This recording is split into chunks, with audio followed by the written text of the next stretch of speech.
We are gradually returning to military era. So after Tinubu declared a state of emergency in Rivers State, a lot of people are now coming out to react. So in this particular interview here, according to this lawyer, he said that yes, we are gradually returning to military era, which Arise News analyst said that Tinubu has no power to remove Fubara. And also, a lot of people are now asking, what about Wike? Why is Tinubu not talking about Wike? Why Tinubu did not suspend or remove Wike? Why only Fubara? That he is biased, that he is doing this because of 2027 election, that he is creating more problem in the Rivers State as well as the whole Nigeria. So my people, I don't know what you think. I believe that yes, we are gradually returning to the military rule because things that are happening in Nigeria right now is unbelievable. Everywhere na katakata, everywhere na problem. So let's go ahead and listen and hear everything they discuss here.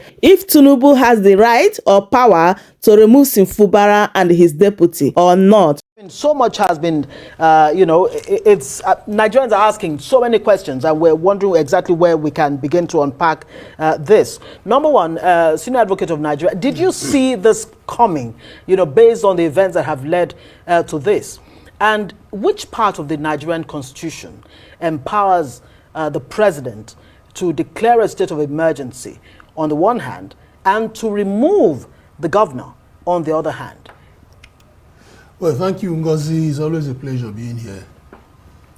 I wouldn't say that we didn't see it coming because both parties went back to the trenches. Nobody was ready to give an inch. The governor was not ready to give an inch. The House of Assembly was not ready to give an inch. And even when you hear what some of the leaders were saying, you know that nobody was ready to compromise. Yes. So I think the president did the only thing that he ought to have done. But if you ask me, the president should have declared a state of emergency. Because it's not beyond him to call Amwehule, Fubara and Wike into one room and say, please go and sort this thing out. My friend do this, my friend do that, my friend do that. And all this question of state of emergency wouldn't have arisen. Because state of emergency is an aberration. It is provided for by the Constitution, but it's still unconstitutional. Because in the first place, it suspends democratic structures that make it possible for you to participate in governance. The moment you remove the assembly, you move into a dictatorship. And now we have returned to military rule. Ibo Keita was, yes, a boss. He was a military chief of Naval Staff or something. So, and that's where we are. It was we saw it coming because the parties wouldn't. But clearly, I need you to state, for us, this section 305 and paragraph 5, which the president relied on. The question I asked you earlier, this section, does it clearly state that the president can remove the governor in the event of a state of emergency being declared? Yes. The governor, once a state of emergency is declared, the rule of law gives way. It now becomes the rule of what pleases the president. And one of them is he has ability to remove the governor, suspend the National Assembly for 6 months. Yes, he has that. But then it does not take effect unless the 2 National Assembly houses approve it. It is not at the whims of the president. When he does that, he has to submit it to one, it has to be published in the Gazette, then it must be submitted to the state, to the Senate and the House of Reps for them to pass it. Within 2 days when they're in session, within 10 days when they are not in session. Yeah, great. Let's bring in Arise News analyst Mahmoud Jega into this conversation. I guess I will also ask you, did you see this coming? We've been discussing Rivers for quite a bit.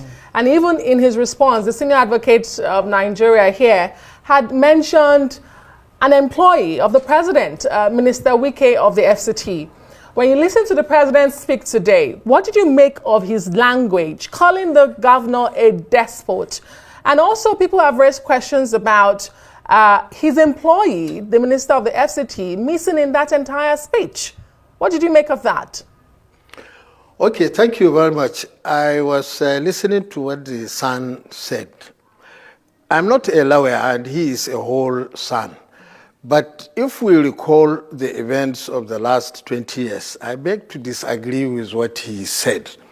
And let me cite the instance of what happened in 2007 when Atiku Abubakar, who was the then vice president, defected from PDP to AC, and the Obasanjo presidency declared the vice presidency as vacant. And Atiku Abubakar went to court. And the Supreme Court delivered a judgment, I think, in 2008, when the tenure had even elapsed. And what the Supreme Court stated is that an executive officer, such as president, vice president, governor, or deputy governor, can only lose his position before the expiration of his tenure in one of 4 ways expressly stated in the Constitution, which are resignation, impeachment, incapacitation, and death.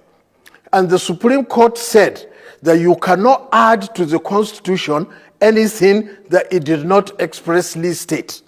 So whether defection to another party, and similarly, declaration of state of emergency was not mentioned as one of the conditions in the Constitution in which an executive officer can lose his position.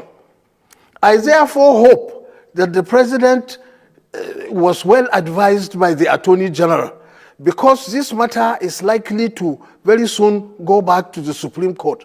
And if the Supreme Court is consistent with its pronunciation in 2008, it is likely to declare that the president has no power to remove a governor or deputy governor and state assembly. And beyond that, in 2013, when President Jonathan wanted to declare a state of emergency in 3 northeastern states of Borno, Yobe, and Adamawa because of the Boko Haram problem, he called a meeting of legislative leaders and told them that he's going to declare this state of emergency and he was going to remove the 3 governors.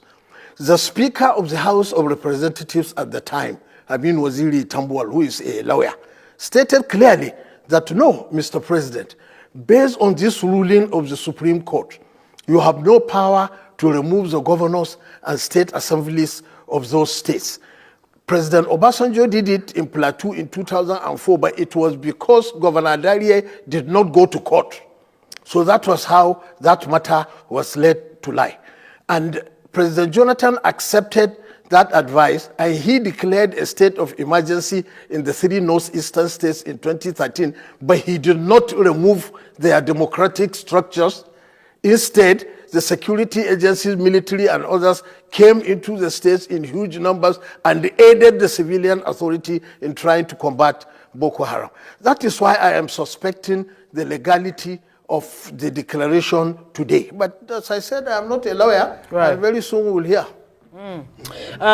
Senior Advocate of Nigeria, I'm sure you want to respond to the point he made there. And in the same breath, I'd like you to respond to this. Nigeria actually ratified the Syracuse Principles that any emergency declaration must be in good faith. Would you say that this declaration really is in good faith? Are there other underlying factors that could have played out? Because when you listen to the president, just like Adesua said, it looked like a one-sided chastisement, if you like, where the president acknowledged there are 2 parties involved in the crisis in Rivers State, or there are parties involved. But he mentioned the governor and never said anything about the other parties. Well, you see, I will speak here like a lawyer. Yes, please. I will leave the politicians to talk their politics. Great. And there are things you can tell somebody. A blind man that there's no oil. You cannot tell a blind man there's no salt in his soup. Once he puts it in his mouth, he will know whether there is. So I won't go further than that. But like it is being said, when you see that this person did this, he did this, he was supposed to do this, he refused to do this, and the impression he creates is very, very wrong, in my opinion. And I think the president should have been more presidential. In whoever wrote that speech did not do the president any favors at all, because the impression is the person that usually wins has won again. You know, so. Mahmoud Jega raised a fundamental question, which is one of my questions. Yes. We've seen past presidents declare states of emergencies differently. In the case of President Olusegun Obasanjo, he removed the governors. In the case of President Jonathan in 2013, right before the election, he left the governors in charge, as well as the administrators that came to help. So given this inconsistency, does it not suggest that there's a lack of clarity when it comes to constitutional guidelines of declaring state of emergency in the country? And in other words, should the courts not provide a definitive interpretation of that section 305? Yes, you see, when we interpret provisions of the Constitution and any statute, we are always looking for the intendment of the legislature. Did the legislature expect or envision a situation where there will be two governors in a state if you declare a state of emergency? Because a state of emergency is a suspension of democracy. And don't forget that Section 305 2D or so says that person that will be running the state will not make any new laws. But if he wants, he can make regulations which must be approved by the FEC. If you have democratic structures, if you have the governor in place, will that person be ruling over the governor too? Which person, who is now the boss, so to say, whose voice reigns, who is said to be in charge? You can't have two governors. Yeah. So the moment you declare a state of emergency and suspend democratic structures, everything about that is why the judiciary was not touched. The judiciary is not part of your democracy. We have our own, the way we do our things. I can tell you who will be our next CJ. We don't need to go and do an election on that. Okay, let me bring in Mahmoud Jega before we wrap this. What do you think the likely implications are? This state of emergency, does it even solve the problem of the crisis in Rivers State? Malam Jega, does this solve the problem? And, some are saying it has to do with 2027. Are you seeing that playing out? I don't know whether it has to do with 2030 or anything, but the problem at hand, first of all, is that the legality of the declaration and in particular the suspension of the democratic structures has to be clarified.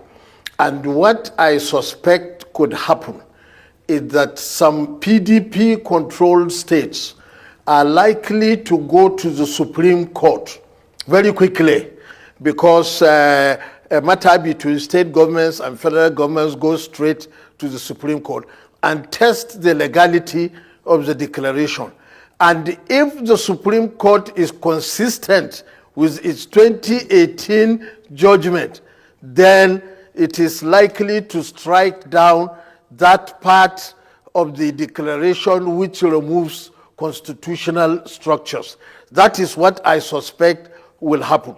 As to whether this will solve the problem, I don't think so. You see, as was pointed out, I thought the president could have, just like he enumerated the misdeeds of the governor, should have also said a few things about the minister of the FCT, who is actually very, very central to the creation and perpetuation of this problem. Is it normal in law or in politics that somebody as godfather should sit down in Abuja and begin factionalizing the assembly and causing all kinds of problems in a state that he once governed?